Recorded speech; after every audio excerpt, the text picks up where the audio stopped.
اشرح صدري قرآن املأ قلبي. ومن يطع الله والرسول فأولئك مع الذين أنعم الله عليهم من النبيين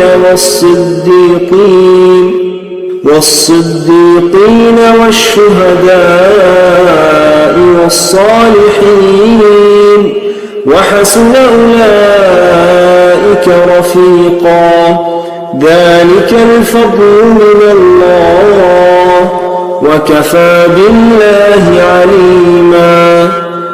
وَمَن يُطِعِ اللَّهَ وَالرَّسُولَ، اور جو کوئی اطاعت کرے گا اللہ کی اور رسول کی صلی اللہ علیہ وسلم، فَأُولَٰئِكَ مَعَ الَّذِينَ أَنْعَمَ اللَّهُ عَلَيْهِمْ، تو یہ وہ لوگ ہوں گے جنہیں معیت حاصل ہوگی ان کی جن پر اللہ کا انعام ہوا.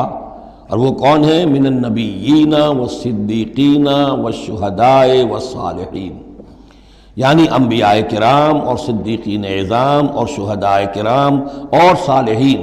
وحسن اولئک رفیقا، اور یہ لوگ تو بہت ہی اچھے ہیں رفاقت کے لیے. یعنی اللہ اور اس کے رسول کی اطاعت کرنے والوں کا پھر شمار ان لوگوں کے زمرے میں ہوگا. وہ جو سورہ فاتحہ کے ضمن میں ہم نے دیکھا تھا کہ اہدنا الصراط المستقیم صراط الذین انعمت علیہم، وہ کون لوگ ہیں انعمت علیہم، اس کی تفسیر ہے یہ.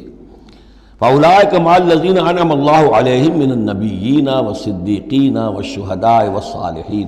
ایک بیس لائن ہے، صالح مسلمان، نیک نیت مسلمان، دل میں خلوص کے ساتھ ایمان ہے، صالح ہے، حکم پر عمل کر رہا ہے، محرمات سے بچا ہوا ہے.